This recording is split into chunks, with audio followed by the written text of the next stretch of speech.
What's up, you guys? Welcome back to my channel.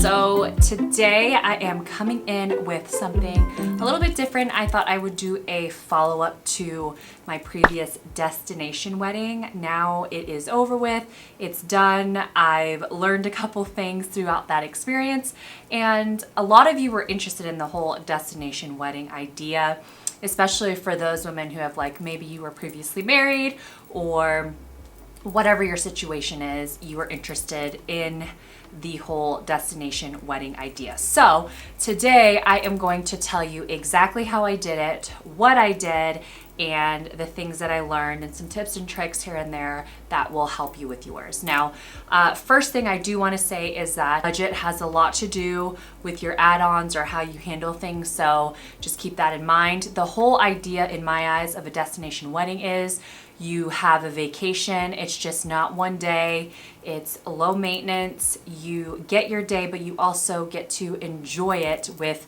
the people that you love, right? Your close friends and family. And not to take away from the people who have those gorgeous, huge, elaborate weddings, because a lot of those people that you talk to or you ask them, like, oh, did you enjoy it? They're like, yes, but it was so stressful. But like, I didn't get to enjoy the moment. Not everyone. And like, it just went by so fast. So I feel that way with my wedding, and it was an entire freaking weekend. Okay, so I can only imagine one day. But yes, sorry, I didn't even introduce myself. My name is Melissa. If you are new to my channel, thank you so much for stopping by. I upload weekly, and yeah, I would love it if you would subscribe. No pressure, of course. I'm just so thankful you're here. And yeah, if you want to hear my tips and tricks for a destination wedding, then just keep on watching the video. And also, I don't know, this background is absolutely insane. It's like complete chaos back there. I'm in my office right now, and I still have so much to do. As you guys can see, there's so much product back there. If I could show you the office, actually, I'm going to do that video this week where we declutter together. I show you the different bins that I have. So yeah, I really want to do a video where we like decorate this space together. I know you're thinking, like, why the hell isn't it decorated already? Okay, so this office has come in phases. I'm going to rearrange it again just because I don't feel like I'm utilizing this space wisely. So I think I'm going to do that, and you guys are seriously so helpful. Every time I upload a video like that and I ask for your opinions, like what I should do, y'all come through with some amazing ideas. So we're going to do that next for sure. And also, I also asked if you guys wanted a how to set up a dating profile for single moms, and I had an overwhelming amount of you saying yes, you did. So I also want to film that video this week. And there's also, I know you guys are curious about the surgery and the whole situation with the fertility treatment. I have a lot to explain with you about that. A lot of it has to do with Christopher as well. We actually found out he has a genetic translocation, and I didn't want to. It's just been a lot, and I would love for him to be a part of a video so we can like explain what that means and what that means with me and what it means when we try and conceive a baby. And yeah, it will be all explained. There's just so much that I need to tell you guys, and there's just a timeline with it. But I was also being human and experiencing and feeling what I was going through, which you guys will find out very soon, very soon. So bear with me. A lot of you guys have been like, listen, dude, you were open about your surgery. What the hell is going on with it? Talk about your fertility. What's going on? And I promise that is coming. I am going to have Chris come in and help me because, you know, it's just insane. He has not problems, but it's just been an issue because we found out something about him, and it's just a whole insane story. So we will get into that as well. He's gone at the moment, so it's not like we can talk about that right now. He'll be gone for about a week.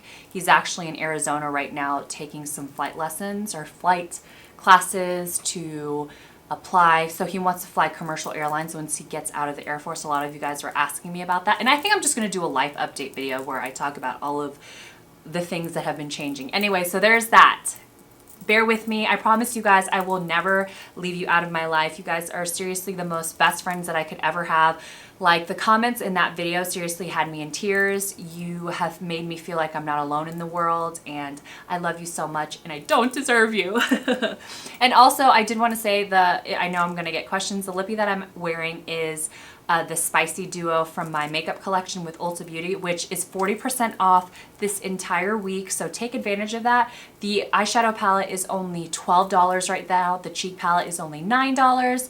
The lippies are like $7 and the lashes are only $4.50. So if you are like iffy about the palette or you don't know if you want it, I would totally get it now. It's so inexpensive. It'd be great for presents if you know somebody who's a beginner. That's why I love Ulta Beauty. The quality for the price is amazing, and I just feel like it's one of those palettes you can buy for someone and not feel like you're breaking the bank, but yeah, it's fun colors that they can play with. Totally recommend that. So total shameless plug-in. Let's get into destination wedding do's and don'ts now. All right, so I have my notes here, so disregard my little notebook, or if I keep looking down, I will try to keep it as structured as possible. So when I decided to get married, I was seriously looking into having the traditional wedding, but then looking into the venues and the pricing of food, it got, oh my God, it got out of control. It's super stupid expensive to have just like a medium size wedding. You know what I mean? Like, and if you want it to be like, if you want some beautiful things to it, like you could totally have a super cheap wedding for like $500. I totally believe that. You can have your family cook. You can do it in a backyard. Like, you know, I get that you could do it that way. I'm just talking about like in a traditional sense, when you think of a wedding, that is what you are thinking, right? Initially, what is your budget? If you have like this amazing budget, your parents are going to help you out, whatever, and you have all this money that you can spend, imagine saving that. Imagine saving so much of that and being able to use it for a vacation, B, renovating a new home that you're going to buy, or C, investing it into a new home as a down payment or something like that. I just feel like there's so much value to that instead of putting on this entire show, which is why I did this whole destination wedding thing. And that's why we decided, Chris and I decided that we were going to pick a location somewhere that was, you know, not too expensive, that was semi-tropical, and it wouldn't cost an arm and a leg for people to go. So that's why we decided with Cabo, Mexico. I had a brain fart there. So we picked Cabo. It was his idea actually, where he was like, oh my gosh, what if we just bought an epic, or not bought, rented an insanely amazing mansion and just, you know, had our friends and family fly up to it. And I'm like, oh my gosh, that's genius. How much does that cost? So we look it up, and you know what? The cost is not as crazy as you would think. So for a weekend in an amazing mansion in a like an exotic location was significantly cheaper than renting out some gorgeous space for a wedding. So that is exactly what we did. And I will list the house. It's no longer on Airbnb, the home that we rented, but they do rent it out on this website, and I will list it here so you can see the pictures, you can see the insane view. And what was incredible about this property is they had like butler services, they had taxi services, they had chef services, and we took advantage of all of those. So we had butler services for 2 days, and we also did chef services for like 2 or 3 days, which was, oh my gosh, you guys, and the chefs were absolutely amazing. They were like 5-star chefs. They were so accommodating. They were absolutely like just amazing people, right? And you were able to talk to them and like learn their stories, and it was just a really cool experience to have, you know, a private chef come to this amazing mansion and cook us food. And can you believe that that was cheaper than having a just a 1-day wedding? Like, isn't that insane? Just a private chef just sounds like it's going to be buku dollars, right? No, it was actually cheaper. The main things that I would say that I learned, so when you are planning this, right, when you have everybody at the house, I am so super stupid and decided that I was like, okay, I want to take advantage of the day. Our wedding ceremony literally lasted only 15 minutes, and I was like, we're going to get married quickly anyways, we're going to take pictures, and then I want to enjoy the rest of the day. So what we ended up doing on wedding day is we had a chef come in to make everybody breakfast and lunch, right, for wedding day. And then we got married around 2 o'clock. Okay, 2 o'clock in Cabo, Mexico, what's the problem there? The sun. The sun is beaming and hot. And I mean, I want gorgeous pictures of me in my dress, of my husband, of my kids, my family, right? Oh my gosh, you guys, I regret it so much. I'm not even sure that we were able to capture some beautiful shots of the wedding just because of my choice in time. So if you decide to do this, remember the golden hour for wedding pictures is like 6 p.m., 7 p.m. Just, you know, calculate where the sun is, wherever you're going, and base it off that. Don't be a dumbass like me and do it in the freaking hot, scorching middle of the day. I don't even know where my brain was at with that, you know? Like, I was just thinking I wanted to take advantage of the home, but I could have done the same thing if I would have just pushed it to the evening, you know? I wish I would have done that. And also, now Chris says he doesn't regret this because we had so much fun wedding night, right?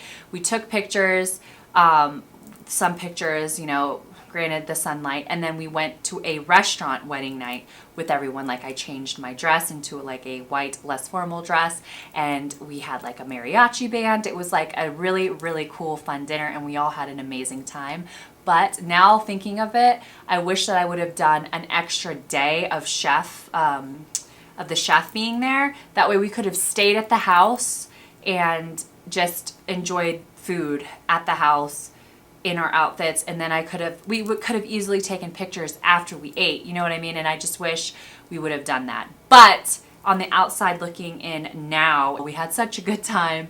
We literally enjoyed our food and the music, and yeah, everyone just had a really good time at that restaurant. So no regrets, but I would have planned it to where the entire wedding day I would have had it catered the whole day versus just to lunch, and then we all went out to dinner because it was kind of hectic. We all hopped in a van, and then we went to the restaurant, hopped back in the van, and came home, and then we had like a crazy insane party. So that, as far as like handling the rooms, people paying. So for us, we did not have people pay for their rooms just because they were flying to Cabo, right? They had to pay for their own flights. So I was like, the treat is on me. Just pay for your flights and you get a fabulous room, you know, on the house essentially. So that is what I did. But please do not feel like if you are in a really nice location and you are just going to rent a nice house that is in the same area, people don't necessarily have to pay for flights. Don't feel shy to say, hey, this is the price for the rooms, whatever you need to do to make it comfortable for yourself. Like, all you have to do is ask, right? The main people in your lives that you want to be there will be there no matter what. You know, if they care about you and they love you, they will be there for you. No questions asked. That's just how it works, right? So don't be shy to ask them for a portion of the room, or if, you know what I mean, you divide it amongst the guests that are going to be there. So the only rule that I did was I made sure, be very, very clear. So when all of your guests come to the house, I said, you know, food, housing, everything is on us. Thank you so much for coming to our wedding. We just ask that you please pay and tip the staff. So the staff was like, there was housekeeping there, the chefs were there, and we just asked that you tip them because you have to tip these people, right? And a little bit goes a long way. If everybody tipped like $10, because remember their meals are comped, whatever you plan on doing. It's not expected that when you go to a wedding, do you expect for everyone to pay everything for you? Absolutely not. So remember that. Keep that in mind when you do that. That was one of the things that I did in my mind, is just I felt like I needed to pay for everything, but that's only because that's just my personality. You know what I mean? I'm like, oh, they came all this way for me. I feel like I need to roll out the red carpet for them, but they don't feel that way. They wanted to be there. You are providing this amazing place to stay, this vacation for them. They can pay for some tips. They can pay for their meals. Don't feel obligated to pay for those things. You know, they want to chip in, right? And also, I already said that. If you do have the option to hire a butler or a chef, I would absolutely recommend it. So the butler would make us drinks, right? So there's this amazing, epic backyard pool at this house, and he was just steadily making everyone drinks, and it was just so fun because we felt like we were like at some Vegas resort where like there's all these drinks just coming at you, and you know, it was perfect. Absolutely perfect. And he was so nice, and he walked around and greeted everybody and was just like, hey, can I make you something to drink? Can I get you this? And it was so worth the service. Like, and it wasn't expensive either. The pricing in Mexico versus here was just, it was amazing. And then like tipping them afterwards and telling them thank you. They're so appreciative. And it was just such a great experience. You know what I mean? And like I felt he was like part of the family by the end of the day, the butler was. It was just really, really great. So if you have that option, like whatever home you stay at or services that you're trying to figure out, I would totally recommend that, especially if you're going to do like a summery type of wedding. Somebody making drinks for you is like, oh, it's so good. Yeah, I told you to plan for the weather.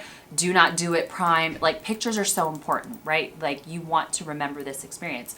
Don't do it peak sunny day. Like I can't even believe that I did that. And also, when you're inviting your guests at the very beginning, have clear lines. Do you know what I mean? Like, don't expect them to pay for things.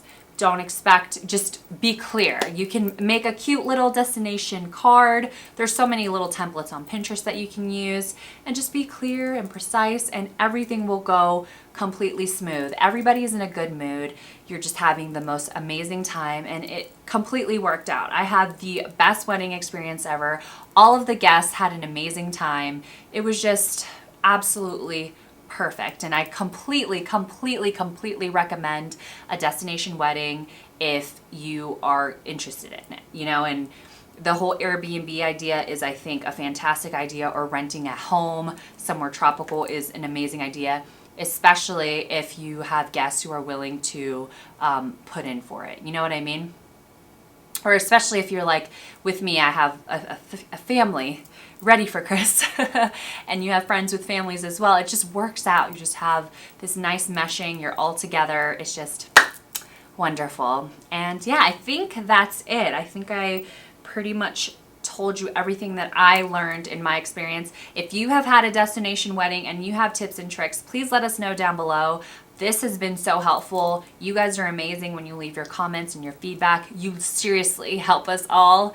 And yeah, please feel free to, let's like have an open conversation down below. That's just the prime things that I could think of. Oh, another thing, sorry, I'm like jumbled in this. If you do like getaways, like if you go in, if people come and you want to go do an excursion or something like that, and you plan it, it's, most people think that it's included, right? If you're inviting me to this excursion, then that means you must be paying for it. Be clear. Clear lines. That's super important. Just be clear, clear lines. They don't have to do it. You can do it. The whole thing, right? It's like a vacation mode. No one's going to be upset, especially if you're clear. So don't go in there thinking like, oh, it's fine, easy peasy. No, just be clear. Completely clear. That's one thing that I've learned in this entire experience, is that if you're clear, everything is going to be fine. Everyone's going to have, you know, common understanding, and then you go from there. So, and just remember, no one thinks that you should be paying for everything. No one thinks that. So don't feel like you have to, because you totally don't. You can ask your guests what you want and what you don't want, and they'll totally be accommodating to you, because it's your day, yay! I hope this was helpful. I felt like that was like obvious and like duh, but it wasn't apparently for me, because I made some mistakes in that, and I just wanted to tell you, yeah, my do's and don'ts. And also I will be linking down below the house and the amazingness of it. The pictures don't even do this property justice. The view, I promise you, is the best view of this area, and the pricing of it was just perfect. I'm curious to know if they like raise the price. And also another thing, a lot of these houses they'll say no weddings, right? But they are thinking that you are going to invite a bunch of people. So just, and what we had to do is we emailed the owner of the house and we're like, no, we are going to have a wedding, but it's going to be only the people who are staying in the house. And they were completely cool with it. So keep that in mind. Don't be afraid to reach out and tell them your circumstance, your situation. 9 times out of 10, they'll be understanding and will like be more than happy to book you, especially if you're not like this rowdy crowd, you know? But yeah, I hope you guys enjoyed this video. Again, leave us all comments down below if you have learned other tips and tricks for a destination wedding. That would be so helpful. I really hope that I didn't forget anything. Oh, and also I know you're thinking like decor and stuff like that. All we did was buy some fresh flowers, because this house was so epic and beautiful, and we had all of the surrounding areas. The house was just decorated nicely, and they had like a Costco near. We just had Chris's mom buy some flowers. and that was it. It was literally perfect. So yeah, okay. Anyways, thanks for watching, you guys. I love you so much, and I'll see you in my next video. Bye.